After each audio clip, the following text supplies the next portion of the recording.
espião que observa as manchetes de jornais sobre os atentados de 11 de setembro cumpriu 2 missões no Afeganistão na chamada guerra ao terror.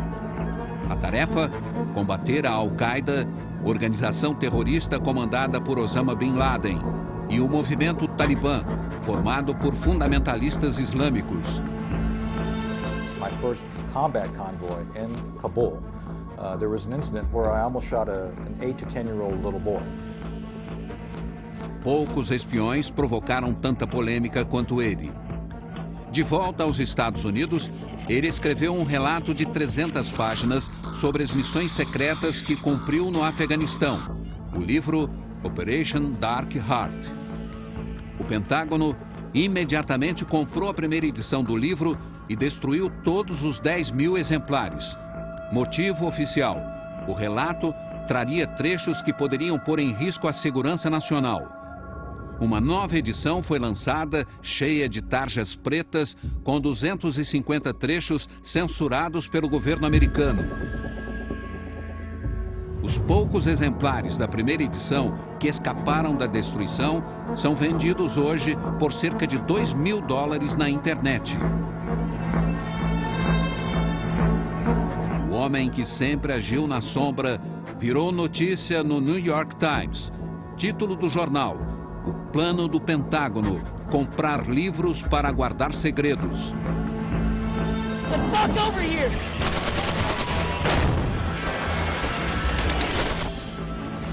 O espião revela que tentou, mas não conseguiu obter sinal verde do comando militar americano para atacar um ponto de encontro de militantes da Al-Qaeda em território paquistanês.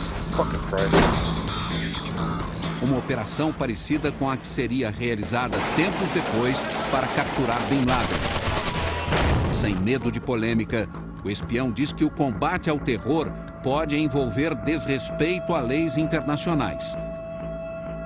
Much of what is done in the name of espionage is illegal.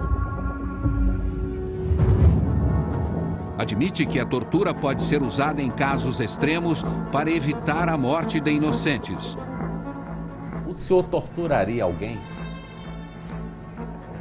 If there was clear, imminent danger. Por fim, confirma: durante uma investigação, viu um ano antes uma foto daquele que viria a ser o chefe dos sequestradores do 11 de setembro, o egípcio Mohamed Atta. Mas a investigação não teve desdobramento. O senhor tem 100% de certeza de que este foi o homem que o senhor identificou um ano antes? Yes. Anthony Shaffer, o espião que saiu da sombra, é o personagem de hoje do Dossiê Globo News, Segredos de Estado, em entrevista exclusiva gravada perto de Washington.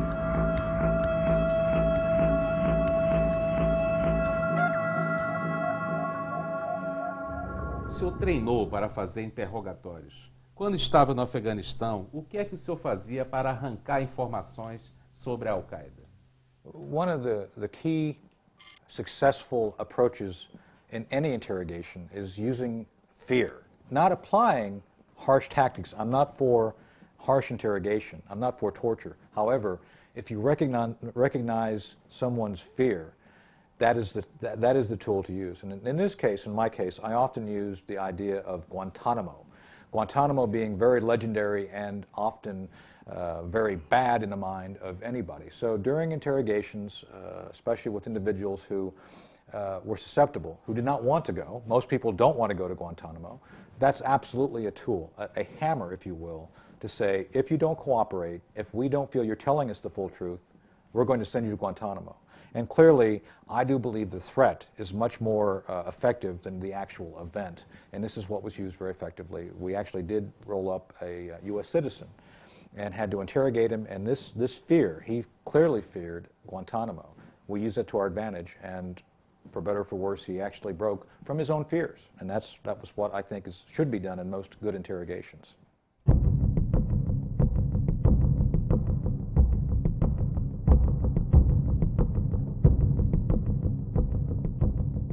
O senhor fez uma afirmação grave sobre a luta contra o terror. Disse: Não estou dizendo que a tortura nunca deva ser usada. A pergunta é, o senhor torturaria alguém? If there was clear, imminent danger where I believed an individual was in possession of information that would result in the deaths of literally tens of thousands, maybe millions of folks, a nuclear attack, if you will. Yeah, I think if I was totally convinced that person had information, and I would, and I think it's very simple that often in interrogations and torture, people will tell you what you want to know to make you go away. It doesn't necessarily mean that in a situation like that, what you want to know is not what they actually do know. And I think that is the only time I would ever see is in the event of a nuclear or some other highly catastrophic potential attack where it could or should be used. I didn't see that in any of my experience, and I've been told by friends and associates that scenario is highly unlikely, but that is the only scenario I could see it being justified.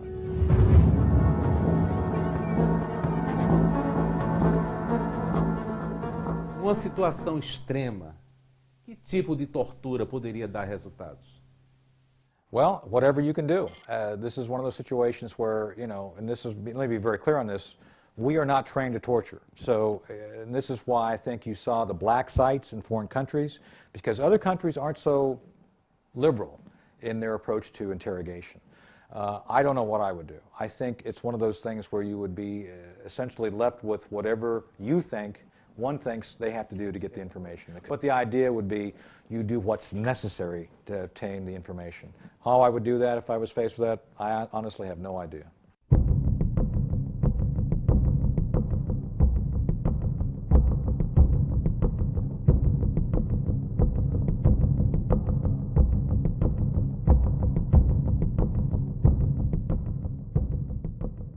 O senhor disse, todos sabíamos que técnicas de interrogatório mais rigorosas que o normal tinham sido aprovadas. A pergunta é, aprovadas por quem? Well, let me answer that in two parts. First, in current day knowledge, it's been revealed that this interrogation program was approved all the way up to President Bush in some form. The basic legal ramification of an enhanced interrogation had to be approved at that level. At the time, in 2003, I didn't know exactly who approved it. I knew it was being used. And it's one of those things that we always know, and especially since I've been doing these sensitive operations for, at that point in time, 25 years, that it was clearly authorized. It was okay. And frankly, based on my own experience, I've never believed that harsh interrogation is necessary if you actually understand the individual you're interrogating. So there's still a debate ongoing today. I'm not saying, and let me be very clear, that I wouldn't necessarily torture someone per se, but I don't believe that that's ever the right way to do it. There may be a Jack Bauer moment. I don't think so, though. But let me clarify this again. I don't think forcing someone to stay up late listening to Perry Como music is a bad thing either. I think there's things you can do to make people very uncomfortable, and you use, again, the carrot of improving conditions, improving rapport, with the hammer, if you will, of using their own fears and just, you know, making them stay up late, not making things as pleasurable as it could. And then they receive back essentially privileges as they cooperate more. So I'm not beyond that, but I don't consider that torture. I consider that not being pleasant and offering someone a better way if they cooperate.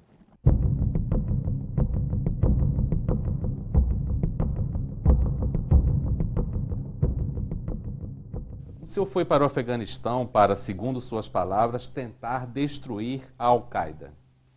Nessa missão contra o terror, o senhor cometeu alguma injustiça? No, I didn't, and not that I didn't come close. There's specific things that the Taliban and Al-Qaeda encourage kids to do.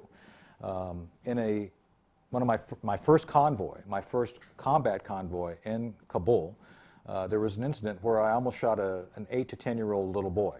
And it was a very tense, down to the split-second situation where a little boy took a Capri Sun juice box, aluminum, filled with air, and attempted to push it under the tires of a truck ahead of us. Here, go pop. That was the idea. Well, he almost went pop. And the reason he didn't go pop is because at the very last second, as I was bringing the weapon on him, I saw the wind blow the box, telling me it was not heavy, it was not a bomb. But this was something children were being encouraged to do. Why? Because it's a win for the Taliban. If next time on a convoy I see a child running with a bomb, I might think it's a SunTrust box and not shoot him. Or, in this case, had I shot him and would have been wrong, the Taliban would have gotten a propaganda victory saying, see here, they're killing kids. So it's a win-win for the Taliban no matter what. They wear you down in one case or you shoot them in the other. In any case, this is one of the challenges even today in modern combat.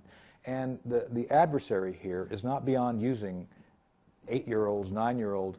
There's a recent article out today talking about the Taliban taking 9-year-old children and using them with explosives. And they tell the kids, everybody else around you will die, but you'll live. So this is the level of adversary we're dealing with in this case.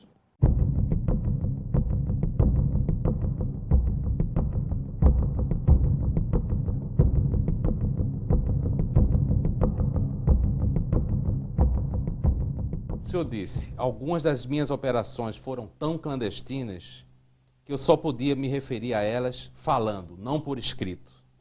Isso significa que algumas dessas operações podem ser ilegais? Well, regarding legality, everything is relative. Clearly, much of what is done in the name of espionage is illegal. Let's talk about the recent raid in Pakistan. We violated the sovereignty of Pakistan. So the fact that this sort of class of operation exists, and this mentioned in my book, drives the conspiracy crowd crazy, because this indicates to them that there are more things out there than the government admits. It's true. With that said, you have to believe, and this is where I think the ethics of individuals becomes the most important factor in the actual creation of the operation.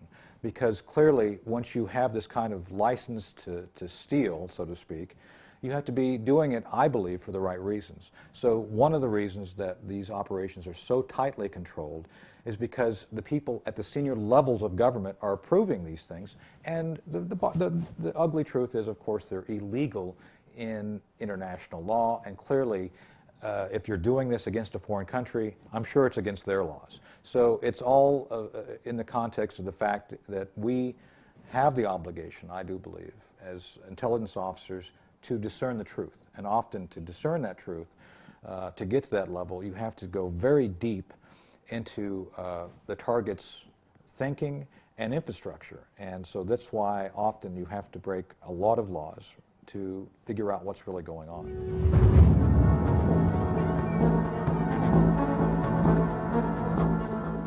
O senhor diz que na luta contra o terror, um agente pode passar por cima de muitas leis. O senhor pode dar um exemplo? Within the context of operations that we run, you have to have clear authority, often briefed to Congress, to congressional leaders before you can, quote-unquote, break a law. An example would be the moving of military action into a foreign country. And let's be totally clear with a clear example. The use of military forces, the Navy SEALs and the Army aviation resources in Pakistan to take out bin Laden was, by all accounts, illegal in Pakistani law. Illegal in UN law, because clearly there was no authority for that and nothing asked for in the way of a waiver. So this is a clear example of where someone at the senior level of the United States government said, we don't care. This happens a lot more than people understand. It's just that clearly the results of the breaking of the law is never known by the fact that the theory is you obtain good intelligence about a threat, and therefore you're able to act on that perhaps using diplomatic or non-military means. Sometimes military means are the necessary outcome, and that's why you see the very clear example of breaking the law in that case.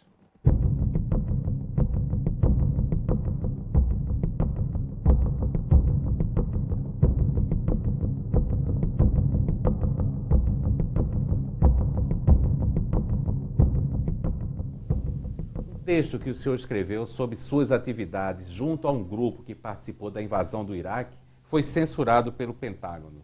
É este o tipo de informação que pode trazer riscos à segurança nacional dos Estados Unidos? I would argue for several reasons that the information in the book, to include the Iraq information, should be something that's available to the American public. The Iraq information was, at best, inconvenient, at worst, embarrassing to certain folks in DOD at that point in time. Arguably, that time where the information could have been used for an adversary is long past. Qual foi a primeira lição que o senhor aprendeu sobre operações clandestinas?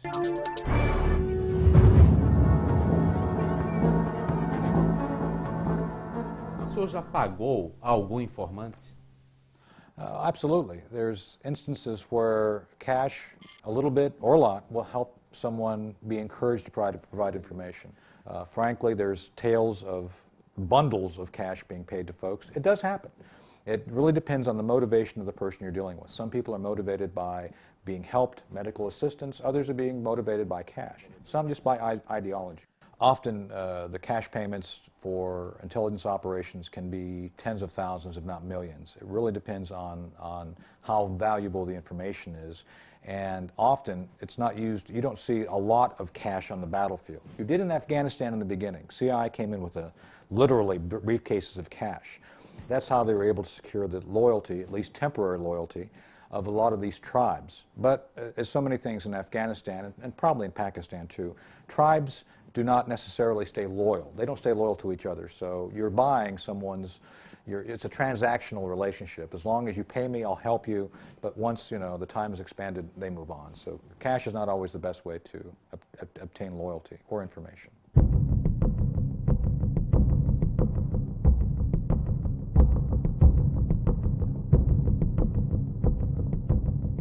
O senhor sugeriu que o local usado para reuniões da Al-Qaeda fosse bombardeado. Por que bombardear esse local em vez de prender os líderes? O senhor pode dar 3 boas razões? Well, let me clarify my thinking on this. The only time I recommended we bomb the hotel was when it was determined that we, the United States, were not going to be allowed to go in by ourselves to essentially kidnap or manipulate those individuals in the hotel. This is the key. I recognized early on, based on my own direct experience, if you gave that information relating to who was at the Al-Qaeda hotel to the Pakistanis, it would never be acted on appropriately. People would either escape, or what happened in the case of Al-Qaeda hotel, the Battle of Wana, they actually tipped off the leader. Dr. Zawahiri was actually located at that hotel, the operational deputy to bin Laden. And so that was our worst fear. Secondly, if you can't trust an ally, I think in a case like that where you know that you have multiple leaders, you have to do something to degrade their ability to conduct operations.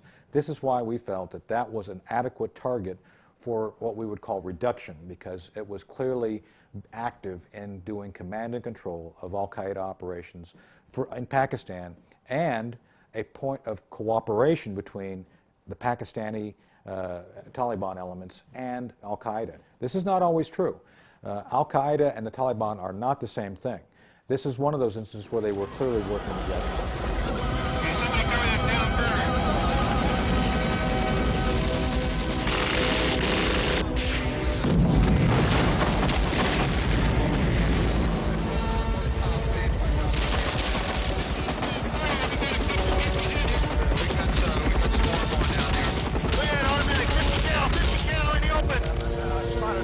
Weapon down below.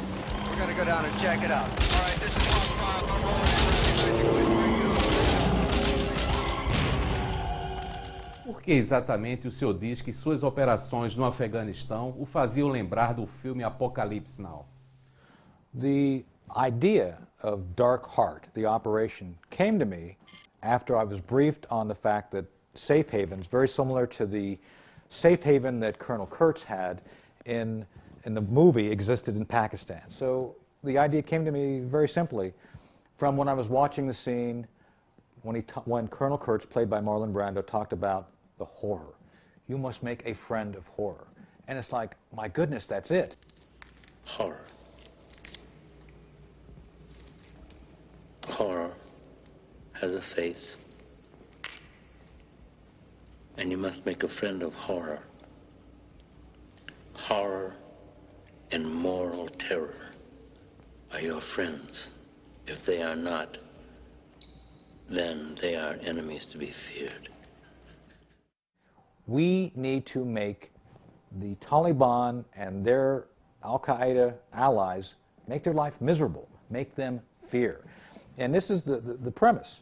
If you're worried that you're being screwed with, if you will, if you're being manipulated, your friends are dying overnight by their throats being cut.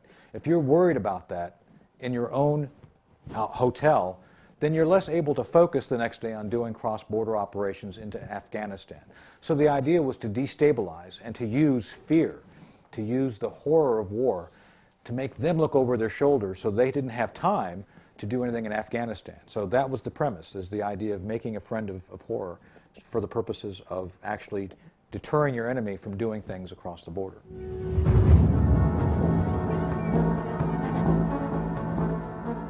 O senhor fez uma revelação importante.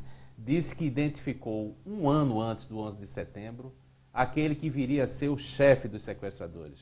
O senhor tem 100% de certeza de que este foi o homem que o senhor identificou um ano antes? Yes, it was clearly Mohammed Atta that we were identified within our project. But he was not known as Mohammed Atta during that time frame. He was actually in a different name. And that's not the photograph. His Florida driver's license photograph, which apparently is what you have, was not the photograph we had. We had a very grainy black and white photo we think came from a passport or visa photo, probably from the time he was in Germany. And I think that's the key to remember, is that this was not the current photo. And at the time when we were doing the project and we discovered the other cells, we didn't know how they were organized or what they were doing.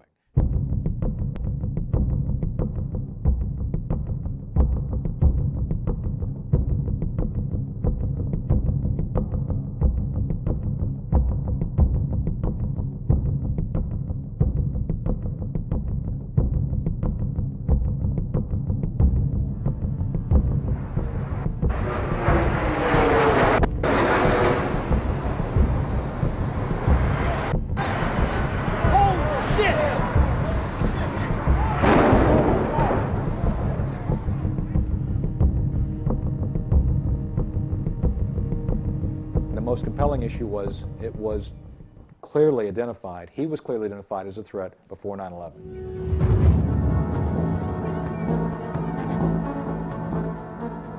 O senhor pode dar um exemplo de um erro cometido pelos Estados Unidos na luta contra o terror antes do 11 de setembro? A perception, a misperception of the threat was the biggest mistake I see at the policy level in DoD. There was a perception by most seniors that global terrorism was not a true threat to the United States. Reason is because they felt that too many terrorist organizations found ways to do fundraising, essentially to fund their efforts by having false fronts and charities here collecting. I was told by one very senior member of the Department of Defense, that what I was doing with Able Danger was, quote unquote, a waste of time, because there was no real threat. And he didn't like the fact that I was taking resources which really weren't his anyway, but using them in support of this, of looking at, trying to map, and be prepared to take action against global terrorism. This was one of the reasons, I think, that first off, the attack happened. People weren't taking it seriously. O senhor fez um curso intensivo na CIA. Qual foi a primeira lição que o senhor aprendeu sobre operações clandestinas? To be totally convincing when you're approaching someone. The idea is often, there is a saying, to get the truth, you have to hide the truth. And so one of the most important things as being an intelligence operative is being totally convincing, being able to convince someone you are who you say you are, even if you are completely not that person. You have to be totally, totally convincing of whoever you're dealing with that you are someone else.